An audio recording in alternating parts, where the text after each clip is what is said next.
Hey there, folks. Michael with the Reason RX podcast. Hope you're doing well. Today, the aspect of our whole human nature that we want to focus on is fitness. Important in being a whole, entire, complete human. Important in education and thinking and cognition and memory and creativity.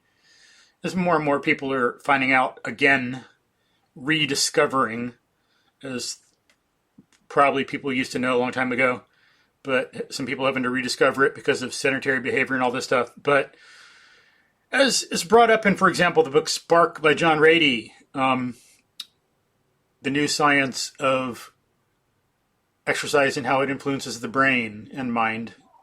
And now some schools are putting that into practice to see how, instead of having kids sit down a bunch to study all the time, thinking how that helps, as if it's linear and as if we're linear systems, we're not recognizing that exercise influences attitude and cognition, and more fundamentally, recognizing the fact that we are we're dynamic feedback biological systems. Some people are finally starting to get exercise back into things.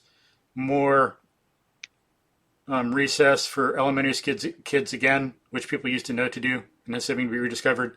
But we want to get in that to be more creative, better cognition, better attitude, live longer, be more competent, have more confidence. It all interacts. Some science helps us understand fitness better. Being more fit helps us do science better and be a better human. So we're getting into that a little bit today. So joining us today are some physical therapists with years of expertise, and they are also practitioners of the great art of MovNat.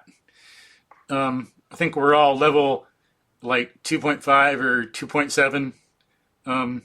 We're all working on achieving level 3 in MovNat, the highest level that MovNat has. We're all within like grasping distance of it. But could y'all introduce yourselves, please? Got Nick and we got Phil here with us. So Dr. Phil Lombardo and Nick Burroughs. Phil, go ahead. Go first. Would you like introduce yourself, tell folks your background, etc.? Yeah, Michael, thanks so much for having me. I am a doctor of physical therapy for the past just about 20 years. I am a board-certified sports clinical specialist. I am a MovNat Level II certified instructor, and I also recently took on the role this year of being the director of the MovNat Medical curriculum, the new course that's going to be launched in March of 2022. And I'm also the vice president of the New Jersey Centers of Physical Therapy, where I've been practicing for the past 18 out of the 20 years I've been practicing. Sweet. Nice long career helping people. Good. Yeah. Nick, would you introduce yourselves, please? Or did I say selves? Mike. Introduce yourself. Did I say introduce yourselves or introduce yourself? Hopefully you don't have multi-personalities. Okay. Introduce yourself, please. Well, I'll introduce my one personality that I know of. Okay. Hey, everybody. My name is Nick Burroughs. I live in Virginia. I've been a physical therapist since 2001. I've actually run the gamut of all of the different areas within physical therapy practice, recently coming back to the outpatient orthopedic model. So I have a plethora of experience across all aspects of it. I am a MovNat Level II certified trainer, background in a bunch of different sports, CrossFit, et cetera, but my passion is to bring the benefits of natural movement to the rehab world to better enable people to live a longer, less disabled life. Cool. Nice. Thank you. And so, Phil, what's some of your background in growing up and camping, being outdoors, playing sports, health and fitness, injuries, stuff like that? Yeah, so I would say that I took about a 180-degree turn about 5, 6, 7 years ago. I grew up, I was a 3-sport varsity athlete. I ran track in college. And but to be honest with you, I could barely do a pull-up and I couldn't touch my toes. So for me, that's like the quintessential track with a lot of the kids nowadays where we're working on skill. I was pretty good at everything I did. I mean, I could jump onto like a weekend volleyball team, or I could, run pickup basketball, no problem. All those things, I had great skill, but literally my physical fitness or my movement capacity and skill was just poor, to say the least. I was very afraid of the outdoors, to be honest with you. I didn't like the cold.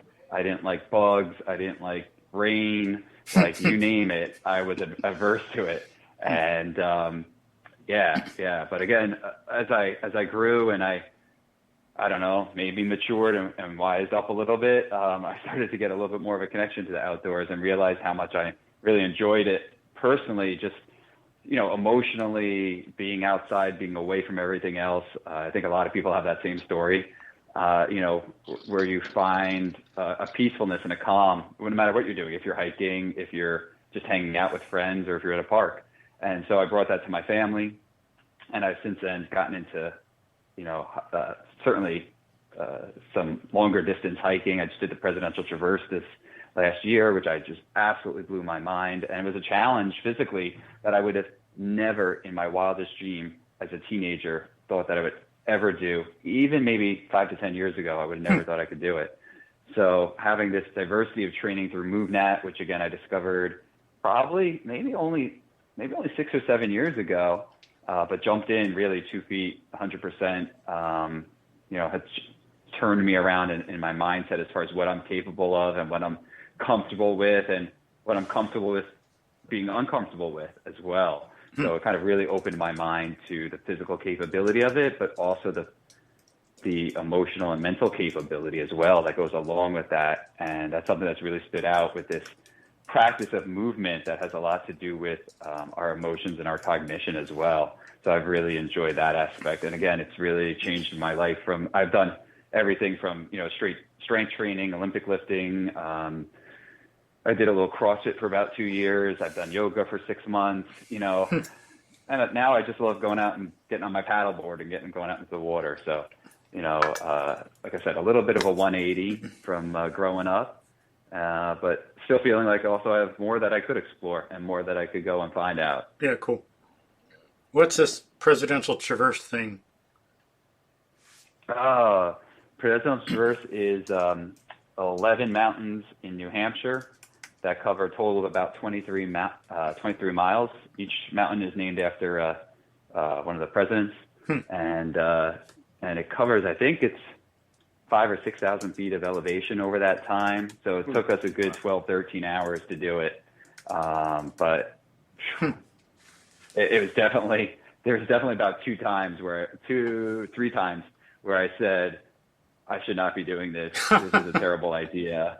And, but you know how the story goes. Then you finish and you're like, I'm going back next year. Like I could have done it faster. Like I got this. So yeah, it's just an awesome experience. New Hampshire has been a great find for me. I found it about 2 years ago, and I want to go back every summer.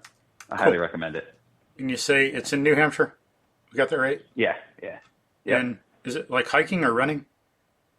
Yeah, it's you can run it. I think 2 weeks before I went, the female fastest known time just broke it, and she did it in like 4 hours or something like that. Wow. So again, I did it in 13. I wasn't even close. So you could run it. God bless you if you do. Yeah. And there's Cool. so much mileage along the way that you could easily turn it into like a 3 to 5 day trip. There's huts that you could stay at that the AMC organizes, so you could really make a 3 to 5 day trip out of it. You could do it. Some people like the challenge of doing it all in one day, but the views are just absolutely phenomenal. Absolutely the best views I've ever seen. Yeah. That shows you, like, the fact that I had to ask if you were hiking or running shows you I'm kind of tired right now. Had to take my contacts out, put my glasses on. I'm kind of brain dead. I didn't stop to figure that out myself, which was easy enough to do. But yeah, but because 23 miles like less than a marathon, compare times and all that. But yeah, hopefully I won't be too stupid tonight. But what about you, Nick? What's some of your background in outdoors and sports and injuries and all that? Well, I was a high school football star and track runner. Sweet. Yeah, and my senior year in high school, I blew my ACL. Damn. I was being recruited by some schools, and it, had a terrible triad: ACL, MCL, meaning meniscus tear, and underwent a pretty hard surgery. I had a very difficult time recovering from it, and did my own 8 months of therapy. Back in the days when you could do 8 months of physical therapy before the insurance companies got all crazy.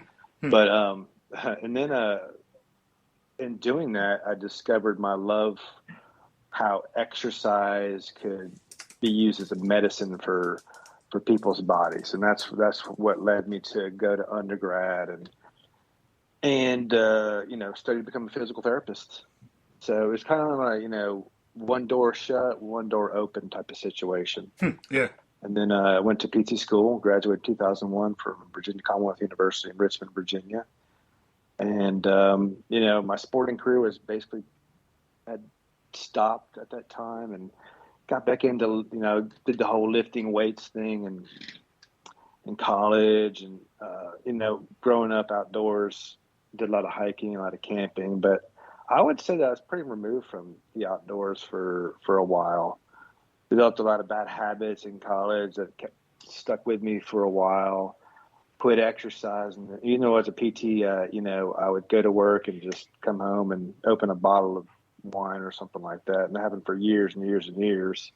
Mm-hmm. And then when I was 32 years old, probably 2010, I ballooned up to 220 pounds. I think I've documented this on the MovNat website. Yeah, I'll put a link to it. Yeah, good. Cool. Yeah, I sent a story in, I think it was last year, but I had realized that I had reached a point where I couldn't quit living. I had to stop living the way I was. So I made some serious changes in my life. We had to quit all my toxic intake of certain chemicals and started exercising again, and took some time, but I got back into working out, and discovered a CrossFit gym locally.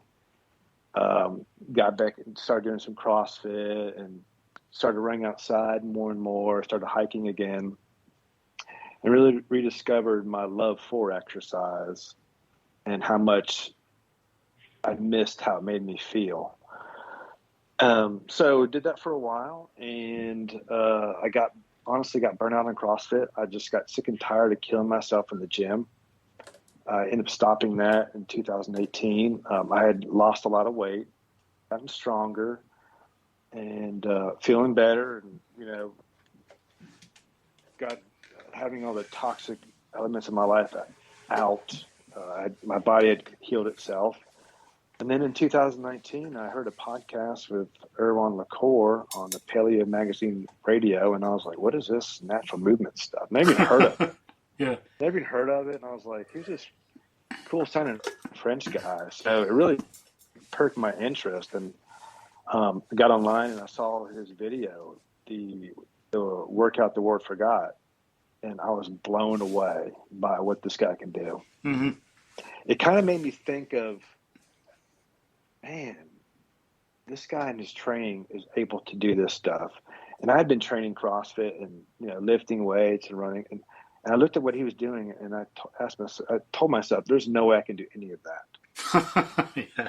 Even though I was in better shape and I was stronger, the stuff he was doing, I just kept thinking, I can't do that. How can he do this? What has he done? I looked at him like a Tarzan type figure, and it just blew my mind. So I immediately bought his book. It was being released, I think that month.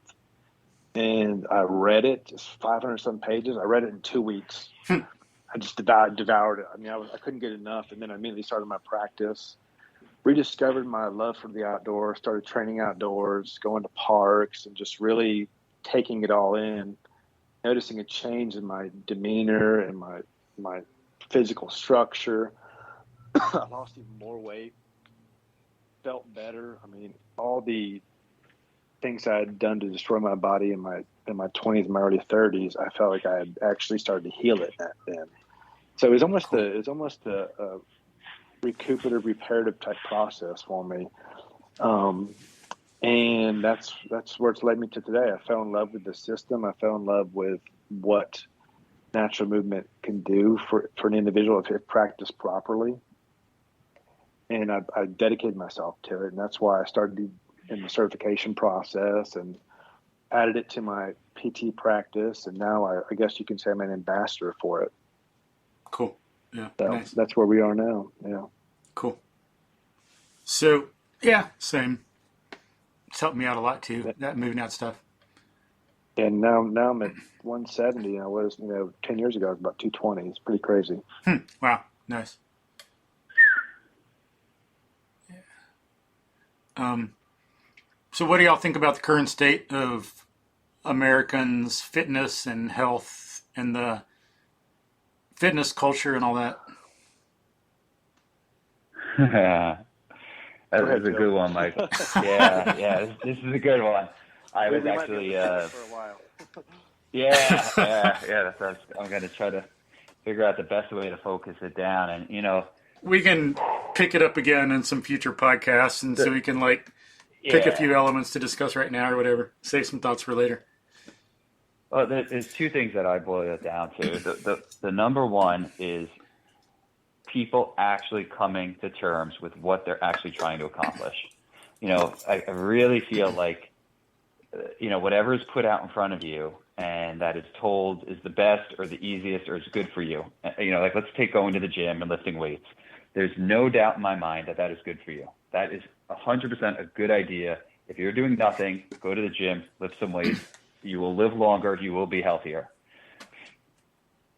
But have you really answered the question of what your actual goal is? Again, you and I were talking, the three of us were talking about this earlier, is the goal to be able to carry your groceries into the house, to be able to lift up your grandchildren, to be able to get up and down off the floor, to be 70 or 80 and not fall and bust your hip. We're not thinking about that when we're 25, 30, 35, 40, absolutely. But, maybe we should be putting some consideration into that. Even if you're, no matter what it is, again, if it's going to the gym and lifting weights, if it's that you're a ultra marathon runner, or you just do local 5Ks and, you do them every other weekend and, you just love to run because it's very cathartic and meditative. Absolutely. That's wonderful. But again, I urge you to ask yourself the question. I think that this is the biggest thing that's missing in the current state of fitness and medical practice as well, is what are you actually doing and what's your actual goal? If your goal is to be a more capable human being or to really maximize your health, well, I got to be honest with you, that's not the way to do it. That's a component of it. It's just like eating healthy. I know that avocados are good for me. I know that blueberries are good for me. But if I ate those two foods for the rest of my life, that would not be good. We know that for a fact. So that's my one point that I make is asking yourself and being honest with yourself.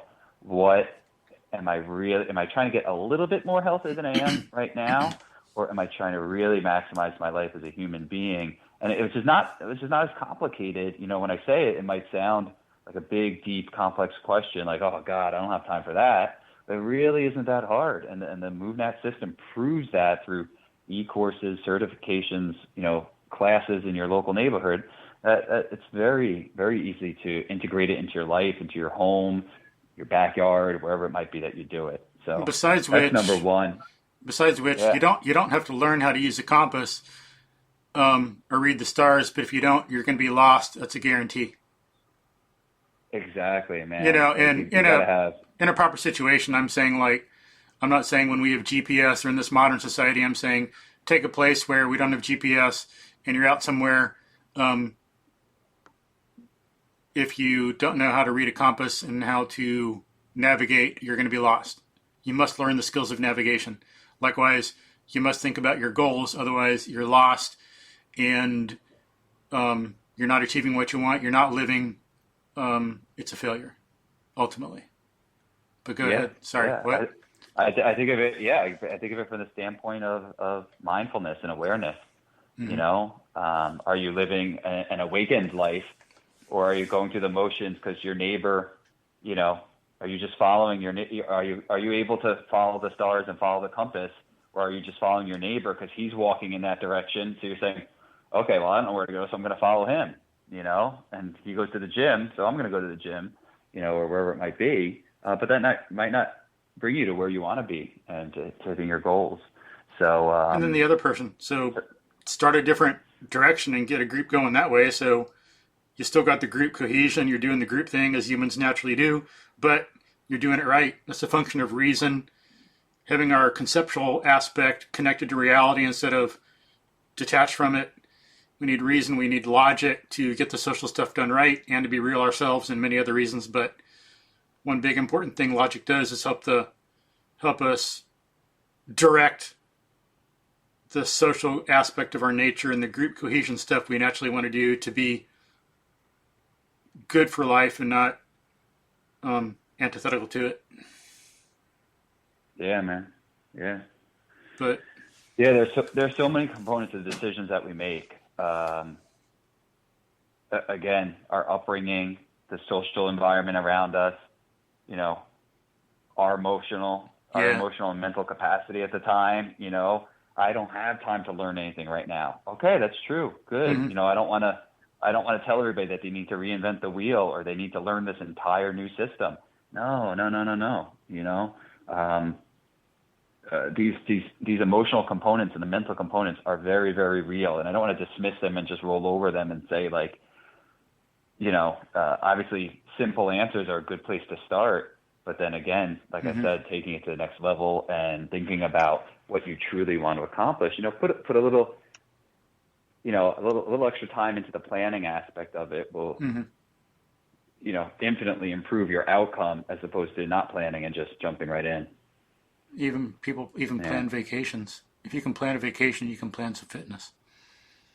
Oh man, don't even. I mean, yeah, we could get into the ideas of time management and, you know, I don't have time, and you know, that's one of my favorite quotes. Whenever somebody says, I don't have time for that, and especially my wife, I have to put a lot of effort into not saying you have time for nothing. You know, I always want to say that, and I know that it never helps the conversation, but in my head, just know that that's constantly going. Whenever someone says, I don't have time, I say, you have time for nothing in my head. And you're absolutely right. It's whatever we choose to devote our time to is what we have time for. And again, I get it, you know, relationships, family, work, all that stuff is there. So it's a tough thing to carve out a little extra time, you know, beyond just going to the gym. And it doesn't have to be that you're getting a certification in any kind of fitness, but just, you know, doing a little research or thinking about, is this helping me? Is this achieving my goal? You know, searching out for professionals that do have a like-minded concept. You know, again, I can't tell you how many people have had that same story that Nick just told you about, wow, I saw that guy doing that, and, you know, the workout the world forgot, and I wanted to do that. Then I got out in the world, and I started enjoying exercise again. Yeah. Holy cow. I mean, if that doesn't inspire you, like, I don't know what else it will. And you know, the thought that you can enjoy the exercise is very, very foreign right now. Yeah. So, in addition to that, Phil, so my experience was that once I started practicing it and realizing that I could do these tasks, these functions, I became more capable of certain things. It made it fun. Like, oh my gosh, I can balance on this rail here. I can bounce on this park bench. I can jump over this little trash can, and it just made living more fun. Realizing that you could do those things, and it made you want to do it more and more. You know, it brought me back to being a teenager or a kid when I played outside and just did stuff like that. That's one thing that I got inspired by again, just discovering the love of being human and moving properly. Being competent. And with other, this goes back to the state of fitness. The other fitness systems, they don't teach that stuff. It's more about reps and how hard you can breathe and how hard you can sweat. It's not about teaching your body how to be capable. I mean, some of it might be, but Yeah. Yeah, it's one good thing about MovNat or some fitness systems to some other extent. MovNat more completely, because it's the fundamentals of all human movement, whereas some other systems are good, and I'd recommend them only if you're doing them as one thing at like a week. Like yoga is a thing on its own, no, but doing it, yes, 100%, but then you still need to go in and do some weightlifting. Weightlifting on its own, no. Weightlifting with yoga and some running and stuff, yes.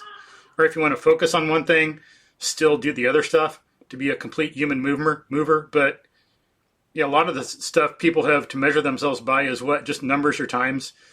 I got more weight. Yeah. I got a faster time. Whereas, in MovNat, there's so much more you could do. It's not really poundage, but okay, you can balance up higher. You can take more steps. You can change the surface.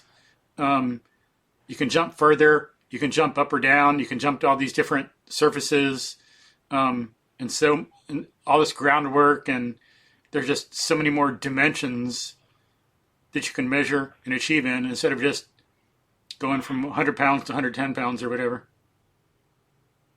Amen to that, 100%. Nick, what you were saying about the exploring and the learning of new things that we've lost from our childhood, it still amazes me that you could do that with a structured program. I mean, MovNat is not just go out in the woods and jump around. There's a lot of education.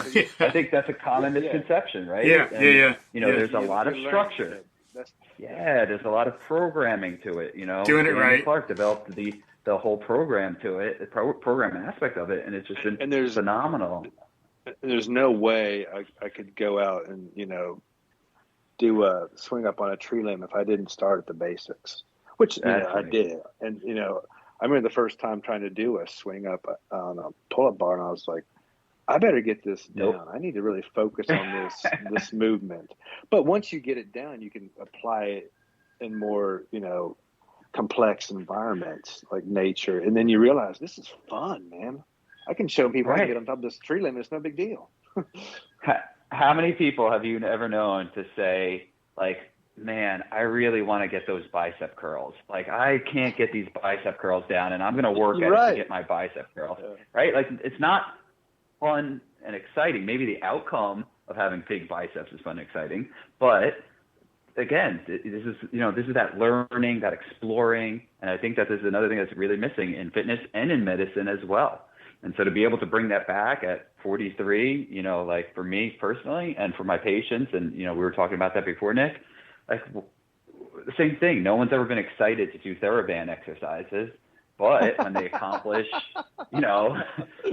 it's just, let's just put that out there, be honest about it. But I've had a patient when she does a tripod vault for hip mobility and shoulder stability, and she's like, there's no way I could do that. There's no way I could do that. And to see her face light up, not only did I do that, but that was freaking fun. Yeah. So, wow. Yeah. Okay. So this is what I need to hear, because I have had struggles recently with my patients. I feel like they're getting bored. They don't enjoy it. So if I actually applied more natural movement principles into my programming and getting them excited about moving, because I think it's doing stuff something in your brain that brings you to life. Because you're right, doing bicep curls, it's so boring and like, oh gosh, and you get bigger biceps, but like you never look forward to doing them. I look forward to going out, and what I do on the weekends, go to a park and I just I play, I run around, I jump on things, I climb some trees, I might pick up a log and carry it, or I might do some crawling.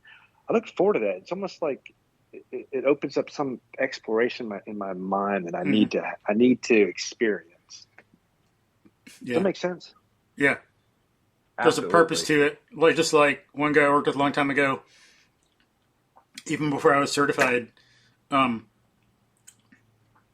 he said there's benefits that come out of this that you wouldn't expect. Like he said, he used to never or rarely be able to throw any trash in the basket. He'd always miss. You know, you throw something and you miss. But then after we work, because we're working with stuff, he said he'd get it almost every time. So just that confidence and competence, like, yeah, I can like whoosh, throw this paper from 10 feet away and make it in a basket. Whoosh. Yes. I mean, you know, that's awesome. And it gives you pride. And it's like, this is fun as opposed to like a bicep curl. Woo. Whoa, this is so fun. I'm doing bicep curls. Yes. Let's all get together on Saturday and do bicep curls together. I can't imagine going into a gym and doing back and buys like I did in 1997. You know, a 100%, man. machine, a preacher curl, and then you doing some seated rows for 3 sets of 10. I have no interest in that at all. Yeah. I like a lot of this. I have a hard time doing that. I like a lot of this competence stuff that involves a whole lot more. Just like one thing I've done in my apartment complex gym is get a 2x4 in there and put it underneath a bench for bench press. Then I balance on the 2x4, jump over it, land on the 2x4 on the other side, turn around, jump over the bench and land. Or like being at a funny, like, I don't know what a lot of people must be thinking sometimes when I'm out at a park. I'm in a parking lot and I put a 2x4 on the ground, put 2 of them, and I got a pickup truck, and I get up on the side wall of the bed of the pickup truck and jump off and land on the 2x4. But anyways, it's great. I mean, the mastery and the competence involved, you know, I mean, that is fun. Jumping off and being good at it so you don't land on the side of the board and twist your ankle or something, as some people would. And the strength it takes to, like, control the fall and everything and make it quiet. It's just like, it makes you feel, like, more alive than, like, doing a 2x4. I mean, doing a, like, curl. I would say when I discovered MovNat and started practicing that I started enjoying moving and exercising again. It wasn't a chore. It was something that I started, you call it the practice of natural moving. I started practicing it and enjoying it, and it just made my life better. Now I look forward to my sessions. I love going out and moving. It's like something that enlightens me, brings me up. It's a medicine. I never dread it. Maybe some barefoot running on rocks once in a while, but I call that the Lego test, by the way. Yeah. So what about you, Nick, really quickly? Nick, what do you think? Go ahead, Phil, what? Yeah, Nick, I was just going to say, like, man, I really hope that we can empower you with the medical course, too, to get that even more, that same energy and excitement out of your patients, because I've seen it. Yeah. And, again, there's about 14, 15 different people on the medical advisory board that helped to create this course that felt the same way, that, you know, again, patients doing some external rotation, horizontal abduction, shoulder extension, which I know is good for posture. You know, again, they're definitely not getting that same enjoyment. They're definitely not coming in for a session with me and thinking like, oh yeah, I can't wait to do that TheraBand, those pulls, you know, maybe I'll go from red to green today. That'd be cool. You know, but speaking to me right now. Yeah. But something as simple as going from a foot hand position to an inverted crawl position and back, you know, utilizing that tripod on the ground, utilizing a tripod up onto a treatment table, maybe not all the way up onto it, but I mean, I just see it time and time again, that transition from what the hell is he having me do to like the next session or the session after. Can we do that other one that you showed me? Can you show me that one on the floor? What else can we do? You know, like it does, it kicks in the same way that it does for you. And I get it. We're talking about, you know, jumping off the side of a pickup truck and landing on a 2x4, or being out in the woods, but also in the clinic. I've seen it with the fundamentals and that's awesome. Stuff that you know, exactly. Like it kicks in with the patients, and that the course is going to really hone in on how to do that, how to pick out the most important, the most beneficial Cool. exercises. And we're going to do it clinically. We're going to discuss it from a place of physiology and anatomy and combine that with the natural movement. So I do have a story from my practice. I've had a couple of total knee replacement patients recently, a little further on the rehab, and they're definitely up ambulatory and a little stronger. And the pain subsided. But I've had at least the last 3 patients I've had get on a 2x4 and start just some forward and backward walking. It's like they looked at it, they grabbed onto it, they kept wanting to do it. Sweet. It's fun. They enjoyed. Like I almost had to stop. Okay, we're done with that. Let's move to the next task. It's almost as if I opened up in something in their brain that they wanted to try. It's like this task they wanted to conquer, instead of just doing some long arc quads or just some mini squats. They got them on 2x4. Gave them a actual physical task to teach them and enable them to master it. They jumped onto it like, wow, because they realized they had a deficit. And they keep wanting to work at it to improve. So I guess I need more guidance on different things for different natural movement combos or different natural movement techniques for certain conditions that you guys have found successful. This is exactly what the course is going to cover. And what I'm hoping to do is to combine it too, again, because I don't want to get away. I don't want anybody thinking that you come to me for treatment and this is all I do. No. I'm still using, all my other manual techniques. I'm still doing my mulligan mobilizations, but nothing beats. I mean, what a great combo to have a mobilization belt, mobilize their hip into flexion, internal rotation, and then have them get off the table and now do your side bend sit reverses. Again, golden combination here, manual therapy with natural movement. Like this is where I'm like, people, come on, everyone jump on board. I really want to totally change my practice. I want to bring this to the mainstream. Sweet. I'm slowly in the process of doing it. I guess I need a little more guidance. Don't we all? To make sure I'm doing it correctly. Yeah. That's why we're here. Always a work in progress. Yeah, always a work in progress. Yeah. So, Phil, you said there was like 40-something people to help design the course. Are there like non-MovNat physical therapists that had a voice in this, or what? What'd you mean? There were, I'm sorry, it was 14. 14 different practitioners. You probably said that. I just remembered wrong, but yeah. That's all right. But they're all at 40. I would take it. But they've all taken a MovNat certification course, so they've all had exposure to MovNat already. Okay. But they all come from different practices. So we have doctors of physical therapy, doctors of chiropractic. There's 2 osteopaths, and we're covering I don't know how many different continents: Europe, North America, South America. Contributions coming in from all over the place. Yeah. Wow. It's pretty exciting. Cool. Yeah. And Nick, what do you think about the question? What do you think about the current state of Americans' health and fitness? What are your thoughts? Well, I'm going to take a more grim look at the situation.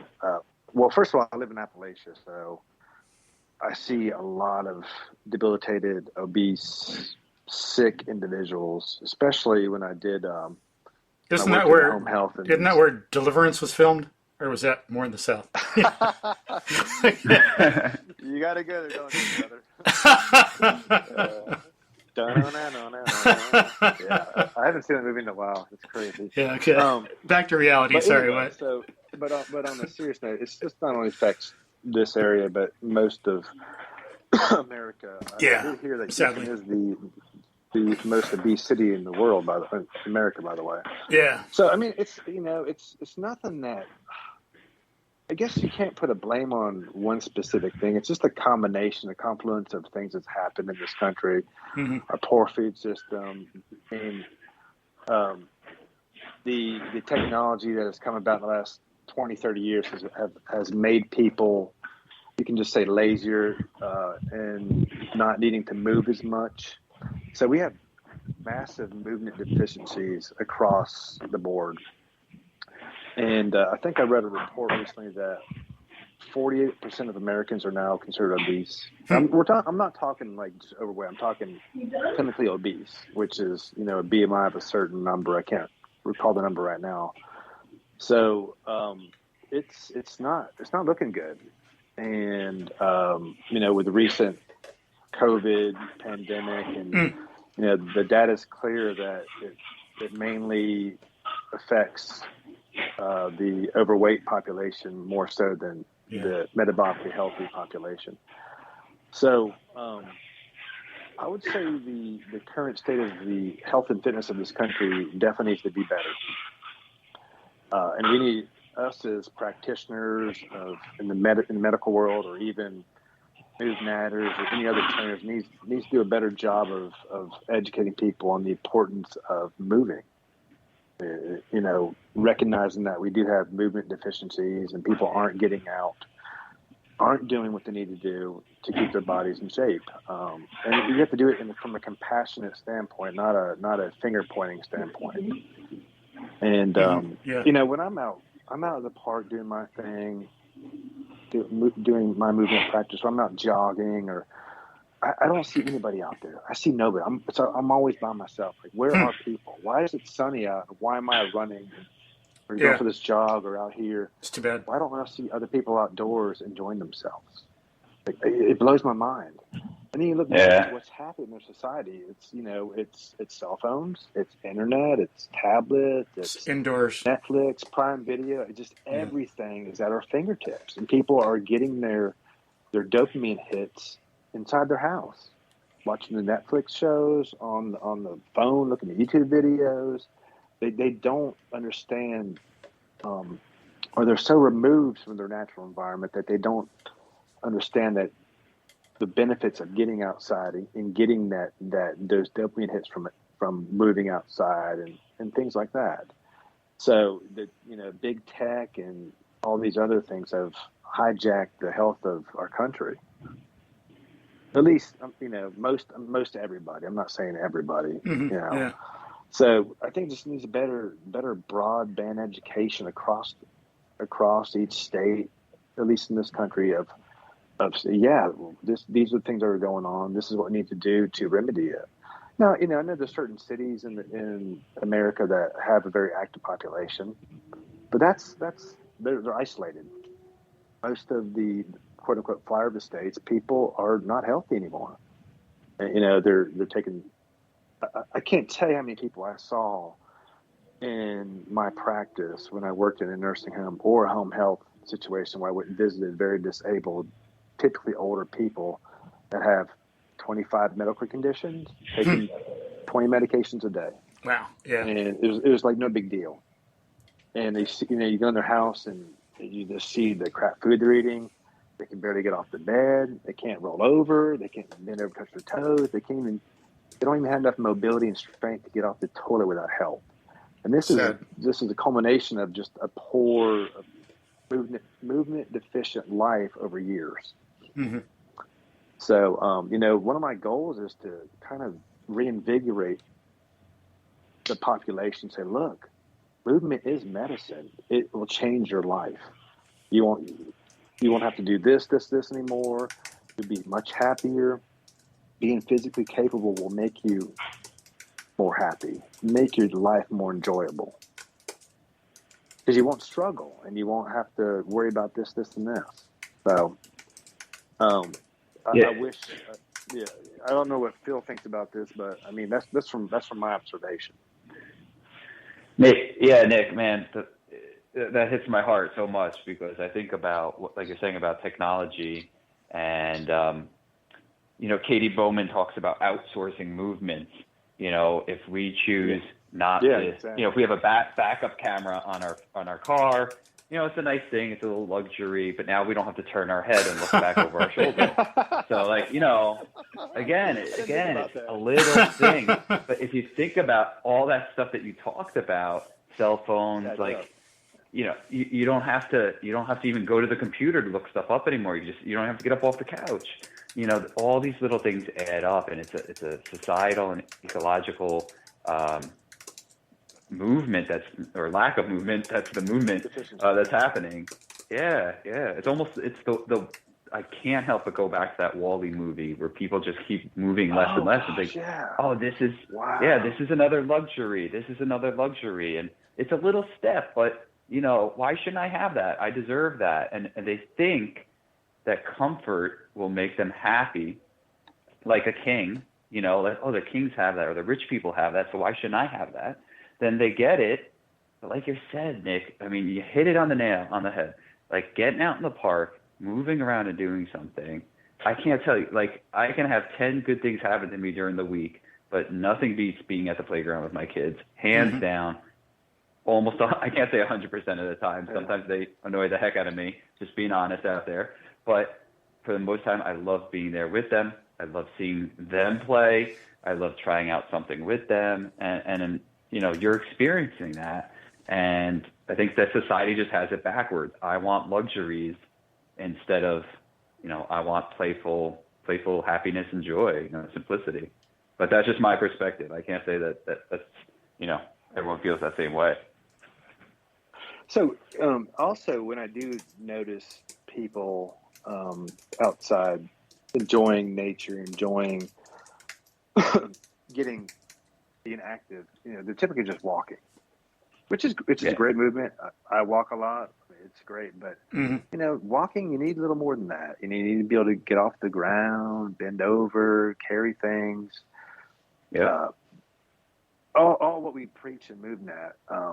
So that just goes to the movement deficiency piece that we discussed. Back in the day when we didn't have all these luxuries, people had to get out there and get on their hands and knees and clean and go outside and carry buckets and do this or that to take care of their living situation. So they were getting all the natural movements, a lot of them.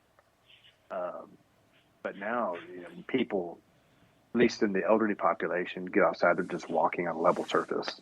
So it just goes back to that movement deficiency piece. And the programming. Well, as Phil said earlier, like, what is your goal? You got to take some stuff seriously. Just like, think about it as programming, and is this making you the way you really want to be? Do you want to really not, do you want to sit in one place and not move your head or anything all the time? That, as Katie says, that's training. You're training yourself for the sitting Olympics. Is that what you really want to do? Do you want to be, but if you think of you're training yourself, people go out and instead of bending down to pick up trash, they got one of those little hand things that's like 3 feet long and they picks up something and they put it in a bag. So do you really want to make your back stiff? That's what you're doing. You're not merely using something to pick up trash. You are doing that. Nice. Technology is awesome, but you're not using your back. You're training yourself to not bend your knees, not hip hinge, not be mobile. In other words, you're training yourself to be immobile.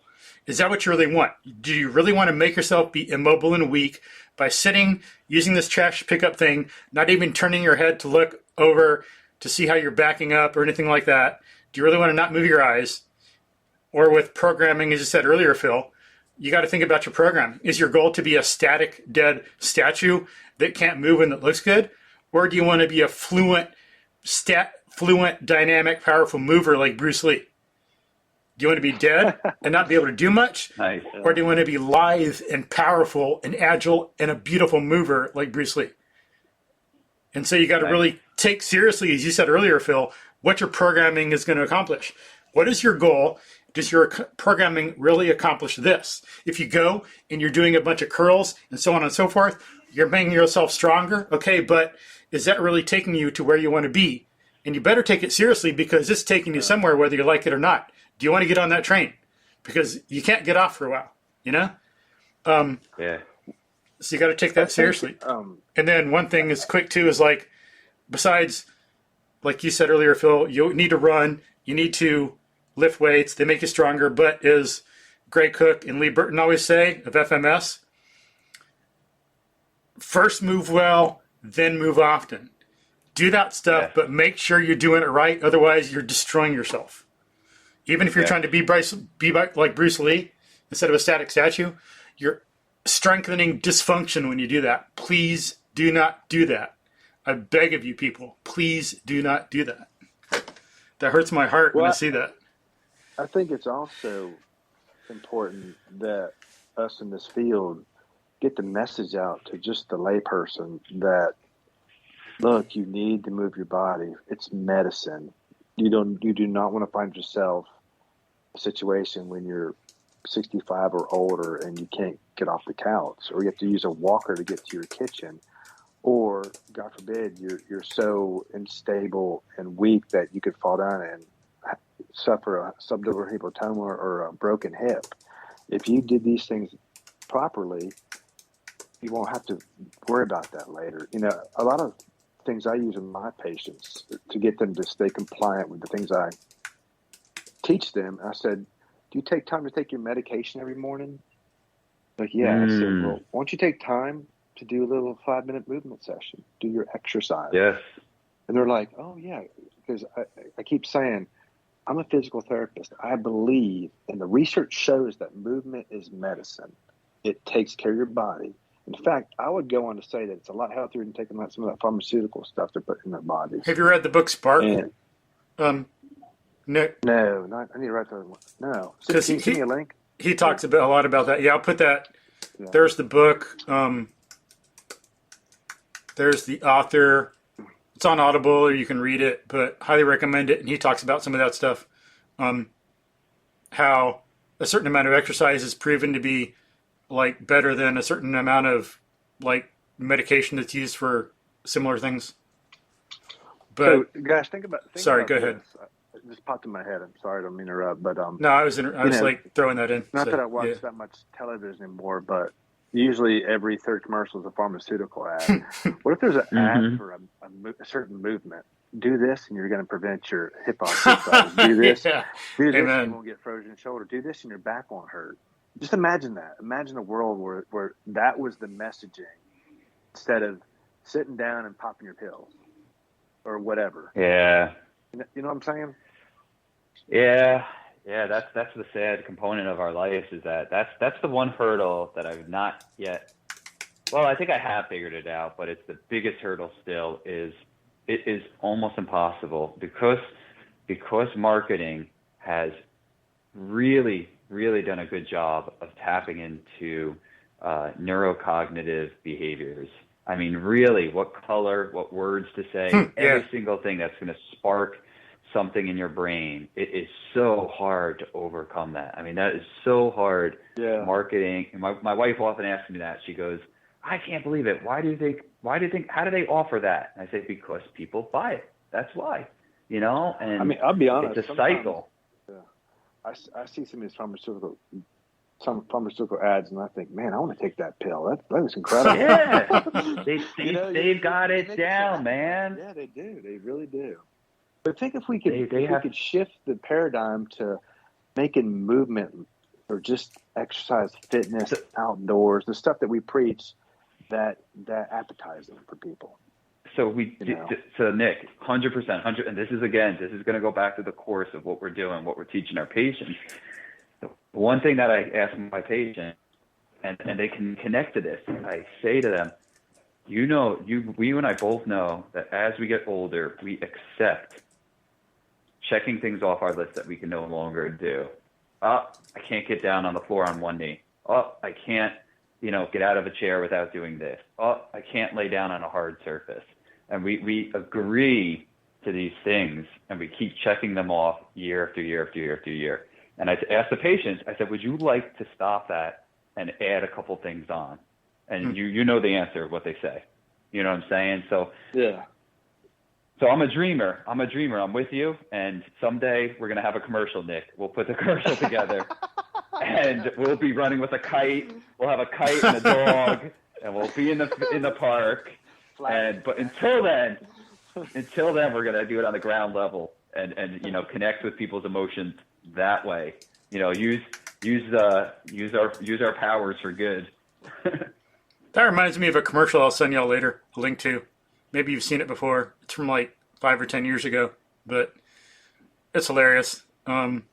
It's true, but funny. But I'll send that to y'all later. But Yeah. But yeah, I think, as you said, Nick, it's with the current state of health and fitness, as with many things in biology, as opposed to, say, if you're doing some chemistry or physics or something like that, with biology, many things are not one factor, but they're multifactorial. What we have is a multifactorial problem that needs a multifactorial solution. Takes a holistic approach to human health and well-being and human nature to get the thing right. Environment, exercise, sleep, health, social activity, because we're, damn complicated dynamic feedback systems. So yeah. Hey, I hate to wrap this up, guys. I was going to say, yeah. I need to probably get the wrap kids it up here in a minute or two. Yeah, it's night time in my household. Yeah, cool. Yep. So yeah, hopefully we can pick this up and talk more about this in the future. It's a message that needs to get out, and we have to do it tactfully. We have to do it with compassion, and just show people that are suffering that there is another way. Because I work with people just in pain and immobility, and all they do is complain about how bad they feel, and it just strikes a nerve in me. Like, it doesn't have to be like this. Amen. Yeah. It doesn't have to be like this. Yeah. And it's just something I'm passionate about. Mm-hmm. I don't know. I guess I like to help people. It makes me feel good. Yeah. Agreed. Cool. Any last words, Phil, or any last words, Nick? Yeah, I'll just say, I think, Nick, what you just said is exactly where we all stand. And, we definitely want it to be on a large scale. And I dream that someday it will be, and that we'll make some turns, and that we are, again, if people are, somebody is going to be listening to this podcast, and that person gives me hope. That they're listening to this podcast and they're thinking about this, that gives me hope. And every one person that we tell them that story of your success, Nick, or my success, or my success with a patient, or your success with a patient, I believe, I'm a hopeless optimist that will spark someone saying, someone feeling hopeless, and then you tell them one of the stories about someone else. Yeah, man, you remind me of John the other day who I was working with, and he walked down the street and he came home, and that person goes, really, I could do that? So again, I dream of it being on a big scale, but for right now, brother, it's you and me. It's up to us. The fate of the world lies in our hands. Amen. But yeah, as you say, comfort's good and we need it, but it should be measured and we should control it. Otherwise, comfort's a Trojan horse. Yeah. Totally agree. And then but hope is what we can give them. Yeah. Yeah. Let them see there's possibility. Yeah. And hopefully they'll learn, to paraphrase Hippocrates, I think it was, we could say, let movement be your medicine and let your medicine be your movement. Because normally he says... Oh, I love it, man. I got to give you that's great. You inspired me to think of that while you were talking, yeah. But yeah, so in case folks don't know, usually the actual quote is something kind of like, let food be your medicine and let medicine be thy food. But yeah, so I just put it movement instead of food. But yeah, or like William Osler, a physician, I think, he said, the good physician treats the disease. The great physician treats the patient who has the disease. That's what we need to do. Wow. Nice. Deep. Yeah, amen. Be holistic. But all right, gentlemen, I'm gonna hang up here. Awesome. But, so, Mike, good to talk to you again, and Phil, I can't wait to meet you, brother. Amen. Yeah, absolutely. Looking forward to it, Nick. All right. So, thank y'all for joining. Y'all have a good evening. Hope everybody enjoys, and I'll talk to y'all later. All right. Peace. Take care, Mike. You too. Bye, Phil. See you. Bye. All right.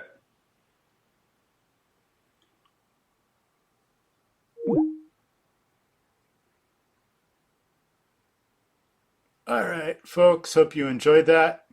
So again, remember, as we said, movement, exercise, fitness are important, but remember that they play out into the whole of our human nature and our life and our surviving and thriving and working with other people.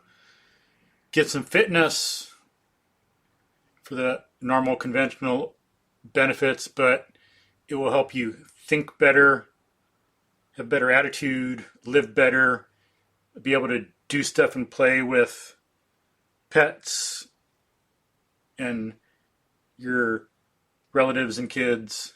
Help you able to help other people in emergencies, age stronger and more gracefully, and it'll help in cognition, memory, emotion, attitude, help you do better on tests, better at work, be more creative. There's that feedback that goes on within us since we're complex, dynamic, biological feedback systems. But thank our guests for joining us today. It was awesome. And thank you all for listening. Hope you get out more. Don't get caught up inside too much in this COVID madness going on in 22. Get out, get sunshine, get exercise, get social activity, and be a good, rational human animal. Thanks.